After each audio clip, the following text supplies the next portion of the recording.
It happens again at the red light. You're driving home. The radio is on, but you're not listening. And then, there it is. That flutter. That small, strange pressure in the middle of your chest. Not pain, exactly. Not fear, exactly. Something in between. You take a deep breath. You adjust your posture. You check your phone like that's going to explain it. The light turns green. You drive on. You forget. Except you don't really forget. Because it came back last night when you were staring at a message you didn't want to answer. And the week before, in that meeting where you smiled and said yes to something your entire body said no to. And the month before, standing in a kitchen that didn't feel like yours anymore, next to a person who didn't feel like yours anymore either. You think it's caffeine. You think it's anxiety. You think maybe you should drink more water, or sleep more, or stop scrolling so late. You are wrong. Not because those things don't matter, but because you've been treating the messenger like the problem. What you're feeling in your chest is not malfunction, it's communication. And it has been speaking to you for a very, very long time. In 1991, a group of researchers at the HeartMath Institute in California began studying something strange. They noticed that the heart did not simply follow orders from the brain. It sent signals back. A lot of them. Through a dense network of neurons, hormones, and electromagnetic pulses. The heart, it turns out, has its own nervous system. Around 40,000 neurons. Scientists started calling it the intrinsic cardiac nervous system. Some people call it simply the heart brain. And here is what shocked them. The heart sends more information to the brain than the brain sends to the heart. Not the other way around. You were taught your whole life that your head rules your body. The data says otherwise. Let that sit with you for a moment. Before I go further, do me a small favor. If something in your chest is already reacting to what I'm saying, stay with me. Don't scroll. Don't skip. Subscribe if you haven't. Leave a like and let this video play through, because the part I'm most afraid you'll miss is the part you need the most. The third thing. The one nobody talks about. Now, back to that signal. A 2004 study published in the journal Integrative Physiological and Behavioral Science found that the heart responds to emotionally significant events before the event even occurs. The participants were shown random images. Some calm, some disturbing, and their heart rate variability began shifting before the image appeared on screen. Before, not after. The brain caught up a few seconds later. Your heart, quite literally, knows something is off before your mind can name it. So when you feel that flutter at the red light, that tightness when a specific name appears on your phone, that subtle wrongness in a room full of smiling faces, that is not random. That is not weakness. That is a 40,000 neuron organ telling you, in the only language it has, that something in your environment, your relationship, your decision, or your daily life is not aligned with who you actually are. Psychologically, this is called interoception, the ability to sense internal body signals. Research from the University of Sussex, led by Dr. Sarah Garfinkel in 2015, found that people with higher interoceptive accuracy made better long-term decisions, had more stable relationships, and recovered faster from emotional distress. People who ignored those signals, who numbed them, overrode them, rationalized them away. Those people made decisions they later called, quote, the biggest mistakes of their lives. Biologically, the mechanism is almost poetic.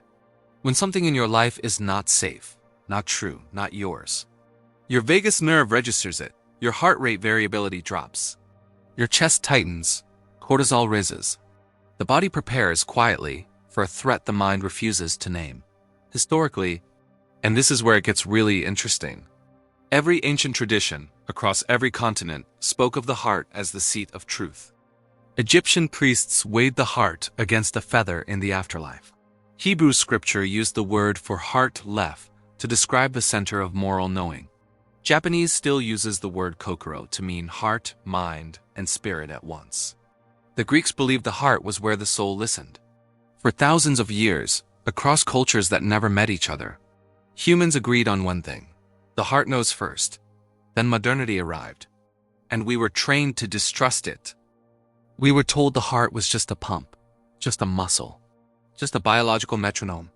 We were told to think things through, to be rational, to ignore the gut and the chest and the quiet voice underneath the noise. We were told that intuition was superstition.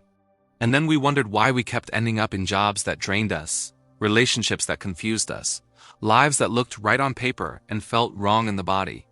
Here is the paradox that broke the researchers.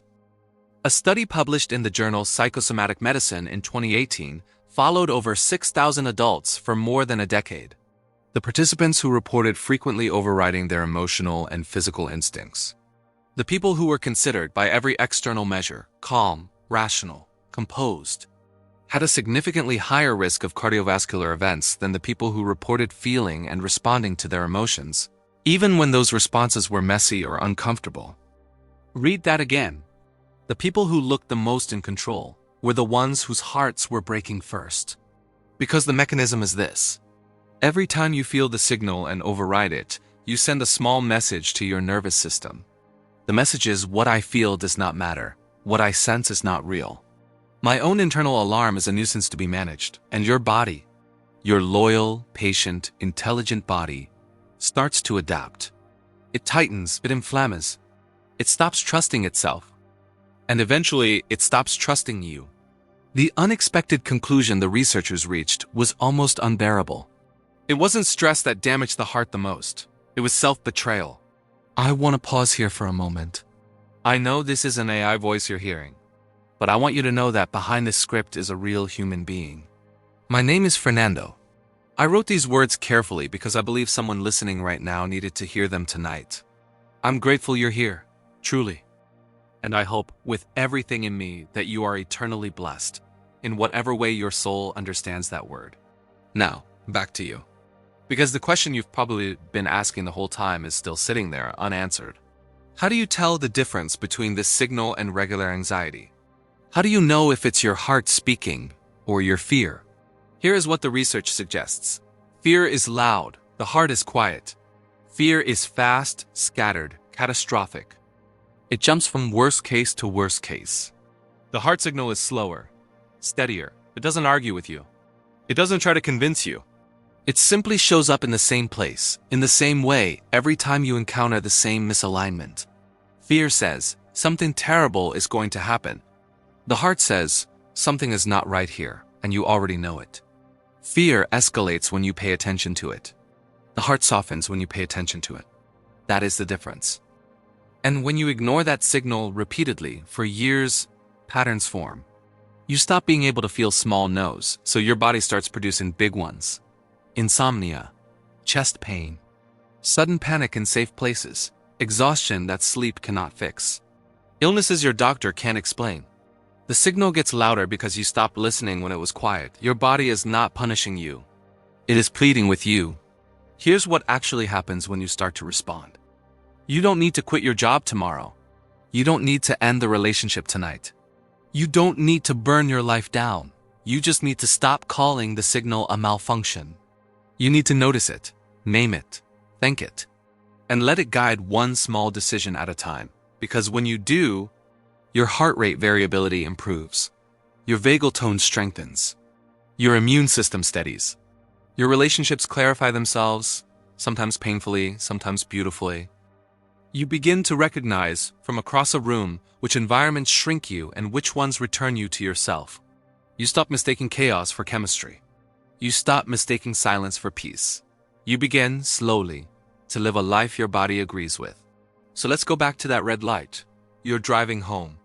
The radio is on, the flutter comes. And this time you don't reach for your phone. You don't force a breath. You don't tell yourself it's nothing. You just place one hand gently in the center of your chest. And you listen. Maybe it's about the meeting. Maybe it's about the message. Maybe it's about the kitchen that stopped feeling like yours. Maybe it's something older than all of it. You don't have to fix it at the light. You just have to stop pretending you don't hear it. Because your heart has been loyal to you your entire life. It has kept beating through every heartbreak, every lie you told yourself, every room you walked into holding your breath. It never asked you to be perfect. It only asked you to listen. And the moment you finally do, everything starts to align.